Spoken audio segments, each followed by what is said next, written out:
Hello students, मैं doctor Gopal Singh मेहचा स्वागत करता हूं आप सभी का मेरे यूट्यूब चैनल पर, जो आज से आपका होने जा रहा है यूट्यूब चैनल। आप सभी के यूट्यूब चैनल पर आपका हार्दिक स्वागत है। हम आज शुरू करने जा रहे हैं कक्षा 10, जो कि नए सिलेबस पर आधारित है। CBSE NCERT syllabus based books हमारे सिलेबस में लागू हो चुकी है। आज हम इसका पहला चैप्टर शुरू कर रहे हैं, जिसका नाम है रासायनिक अभिक्रियाएं एवं समीकरण।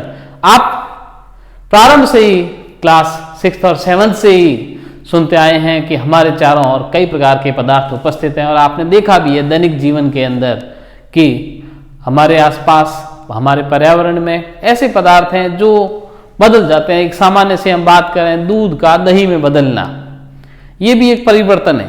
इस आधार पर आपने पहले पढ़ा था कि परिवर्तन, भौतिक परिवर्तन और रासायनिक परिवर्तन। रासायनिक अभिक्रियाएं यदि हमें पढ़नी है तो रासायनिक अभिक्रियाओं की अगर हम बात करें तो रासायनिक अभिक्रियाएं किसे कहेंगे, उसकी क्या परिभाषा होगी। सिंपल वे में हम ये कह सकते हैं कि पदार्थों में, किसी पदार्थ में रासायनिक परिवर्तन होना ही रासायनिक अभिक्रिया है। तो रासायनिक परिवर्तन क्या है, आपने पहले पढ़ा होगा। रासायनिक परिवर्तन, रासायनिक परिवर्तन के दौरान मूल पदार्थ से भिन्न पदार्थ का निर्माण होता है, नए रासायनिक गुणों या रासायनिक संगठन के पदार्थ का निर्माण होता है। तो इसी परिभाषा को, किसी पदार्थ में रासायनिक परिवर्तन होना रासायनिक अभिक्रिया कहलाता है। इसी को मैं थोड़ा सा इलाबोरेट करता हूं कि किसी पदार्थ में रासायनिक परिवर्तन होने पर वह मूल पदार्थ से रासायनिक गुणों एवं संगठन में भिन्न हो जाता है। इस घटना को रासायनिक अभिक्रिया कहते हैं। कितना इजी हो गया। एक सिंपल परिभाषा है, किसी पदार्थ में रासायनिक परिवर्तन होना रासायनिक अभिक्रिया है। और रासायनिक परिवर्तन में क्या होता है, तो मूल पदार्थ से नए पदार्थ का जो कि रासायनिक गुणों या उसके संगठन में भिन्न होता है। तो हमने कहा किसी पदार्थ में रासायनिक परिवर्तन होने पर वह मूल पदार्थ से रासायनिक गुणों एवं संगठन में भिन्न हो जाता है। इस घटना को रासायनिक अभिक्रिया कहते हैं। तो इस परिवर्तन के कारण, या इस रासायनिक परिवर्तन के कारण या रासायनिक अभिक्रिया के दौरान ऐसा क्या होता है कि परिवर्तन, मूल पदार्थ के अंदर ऐसा रासायनिक संगठन में परिवर्तन, हम बात करें संगठन, यानी कि उसके अंदर जो यौगिक में जो परमाणु उपस्थित हैं उनकी संख्याओं में, उनकी अंदर परमाणु के रूप में यौगिक में परिवर्तन हो जाता है, उसका संगठन, कंपोजिशन बदल जाता है। तो हम कहें कि ऐसा होने के लिए परमाणुओं के बीच, यौगिक के परमाणुओं के बीच या तो नए बंधों का निर्माण होता है या पुराने बंध टूट जाते हैं। तो रासायनिक अभिक्रिया में यौगिकों के परमाणुओं के मध्य बने हुए बंध टूटते हैं तथा नए बंधों का निर्माण होता है। यौगिक में परमाणु बंधे रहते हैं, इसीलिए वो यौगिक है। किसी प्रकार के उसके अंदर आयनिक बंध हो सकता है, कोई अन्य बंध हो सकता है। तो हमने क्या कहा, नए बंधों का निर्माण होगा या पुराने बंध टूट जाएंगे। तो हमने देखा एक ऐसी अभिक्रिया जिसमें एक पदार्थ भाग ले रहा है और उससे क्या बन रहा है, एक नया पदार्थ, हम कहेंगे उसे उत्पाद। रासायनिक अभिक्रिया के दौरान अभिकारकों से, शब्द है अभिकारक या क्रियाकारक, से उत्पादों का निर्माण होता है, परंतु पदार्थ का कुल द्रव्यमान संरक्षित रहता है। यहां द्रव्यमान संरक्षण के नियम का पालन किया जाता है। अभिकारक क्या है, तो वे पदार्थ जो रासायनिक अभिक्रिया में भाग लेते हैं, और वे पदार्थ, और उत्पाद क्या हुआ, तो वे पदार्थ जो रासायनिक अभिक्रिया का परिणाम है, जिसने रासायनिक अभिक्रिया में भाग लिया उसे हमने कहा अभिकारक। और अभिकारकों के मध्य अभिक्रिया से जो पदार्थ प्राप्त हुए उसका जो परिणाम है उसे हमने कहा उत्पाद। इसके कई उदाहरण हमारे जीवन, दैनिक जीवन में, जैसे पहला ही मैंने कहा था, दूध से दही का निर्माण एक रासायनिक परिवर्तन है। और रासायनिक परिवर्तन को ही हम क्या कहते हैं, रासायनिक अभिक्रियाएं कहते हैं। भोजन पकाना, अंगूर का किण्वन, मीन्स अंगूर से उसका जो किण्वन होता है, अल्कोहल का निर्माण होगा। यहाँ हम देखें एक रासायनिक अभिक्रिया आपके सामने लिखी मैंने। यदि मैग्नीशियम के फीते को ऑक्सीजन या वायु की उपस्थिति में जलाया जाता है। हम एक मैग्नीशियम का रिबन लें और यदि उसे जलाने का प्रयास करें तो हम देखेंगे, जलाएं यदि हम उसे, तो वह सफेद धुएं के साथ जलता है। कैसे धुएं के साथ? तो सफेद धुएं के साथ जलता है। वो फीता जो है एक नए श्वेत चूर्ण, किसका श्वेत चूर्ण? मैग्नीशियम ऑक्साइड के श्वेत चूर्ण में परिवर्तित हो जाता है। यह भी रासायनिक अभिक्रिया का एक उदाहरण। ऐसे कई उदाहरण आप ले सकते हैं। ऐसा कब हम कहेंगे कि रासायनिक अभिक्रिया संपन्न हुई है या रासायनिक परिवर्तन हुआ है? तो उसके लिए कुछ कैरेक्टरिस्टिक, या हम कहें रासायनिक अभिक्रियाओं के कुछ गुणों के बारे में हम बात करते हैं, तब हम कहेंगे कि वास्तव में रासायनिक अभिक्रिया हुई है। तो देखिए, मैं पहला गुण, एक कैरेक्टरिस्टिक की बात करें, जिसे हम कहें रासायनिक अभिक्रिया के दौरान गैसों का निकास या उत्सर्जन होता है। यदि एक धातु जिंक को मैं सल्फ्यूरिक अम्ल के साथ अभिक्रिया करवाऊं तो मुझे जिंक सल्फेट और हाइड्रोजन गैस प्राप्त होती है। आपने जब धातुओं के गुण पढ़े होंगे तो आपने देखा होगा, धातुएं अम्लों से अभिक्रिया कर हाइड्रोजन गैस उत्पन्न करती है।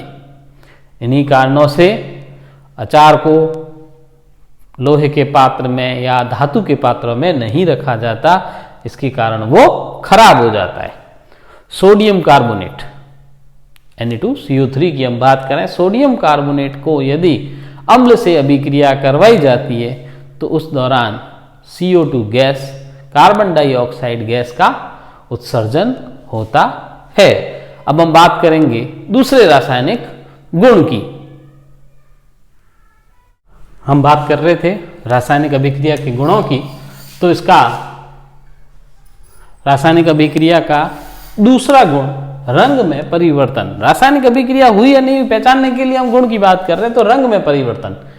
हम जानते हैं पोटेशियम परमैंगनेट जो कि बैंगनी या पर्पल कलर का होता है, यदि उसमें सिट्रिक अम्ल मिला दिया जाए, अर्थात सिट्रिक अम्ल और पोटेशियम परमैंगनेट की यदि अभिक्रिया की जाए तो पोटेशियम परमैंगनेट का पर्पल रंग हटकर रंगहीन हो जाता है। जो नया पदार्थ बनेगा वो रंगहीन होगा। इसी तरह रासायनिक गुणों में तीसरा, रासायनिक अभिक्रिया का तीसरा गुण है तापमान में परिवर्तन। यदि आप एक बीकर में सल्फ्यूरिक अम्ल लेकर उसमें जिंक धातु, जिंक के कुछ दाने मिलाते हैं और देखते हैं उस बीकर का, बाहर से हम स्पर्श करके देखें तो बीकर का तापमान जो है वो बढ़ जाता है, यानी कि जिंक और सल्फ्यूरिक अम्ल की अभिक्रिया से तापमान उत्पन्न होता है, यानी तापमान में परिवर्तन होता है। और वहीं बेरियम हाइड्रोक्साइड की बात करें तो बेरियम हाइड्रोक्साइड और अमोनियम क्लोराइड की रासायनिक अभिक्रिया से तापमान कम हो जाता है। इनकी अभिक्रिया का यदि आप तापमान नोट करेंगे अभिक्रिया से पूर्व और पश्चात, तो आप देखेंगे कि तापमान में कमी आ जाती है। और हमारा रासायनिक चौथा गुण है अवस्था में परिवर्तन।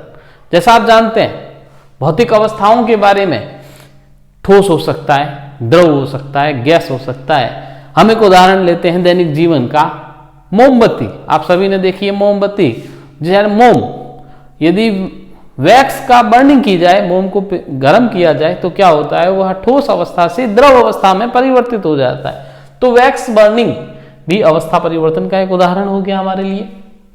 एक मुख्य गुण हमारे पास आता है अवक्षेप का निर्माण। अवक्षेप यानी जो घुलनशील नहीं होता, अघुलनशील है, वो अवक्षेप के रूप में ऊपर की सतह पर दिखाई देने लगता है। हम एक उदाहरण लेते हैं पोटेशियम आयोडाइड, जिसे हम कह सकते हैं Ki।